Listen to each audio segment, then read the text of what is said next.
সচিব শঙ্কর ঘোষ এবং মনোজ ওরাংকে মার্শাল দিয়ে বের করে গেল, তারই প্রতিবাদে আমরা বাইরে বেরিয়ে। স্পিকার বললেন যে অবান্তর কথা বলার জায়গা নয় বিধানসভা, বিরোধীদের বক্তব্য অবান্তর কিভাবে বলতে পারেন স্পিকার? বিধানসভায় যদি অবান্তর কথা বলতে শেখায়, মমতা ব্যানার্জি শিখিয়েছে, স্পিকার শিখিয়েছে অবান্তর কথা। ওদের বিধায়করা যে ভাষায় কথা বলে, যে অবান্তর, যে অবাঞ্ছিত কথাবার্তা বলে, তারপরে স্পিকারের ওই চেয়ারে আর বসে থাকার দরকার নেই বলে আমরা মনে করি। আমরা প্রতিবাদ করেছিলাম, আমরা বলেছিলাম না আমরা আমাদের সময়টুকু দিন দিতে হবে।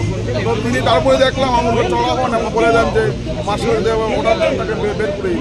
এটা আমার দেখা ঘটনা আমার ক্ষেত্রে, আমার দুইবারের বিধায়ক প্রায় 7-8 বছর হয়ে গেল, এই ধরনের ঘটনা আমি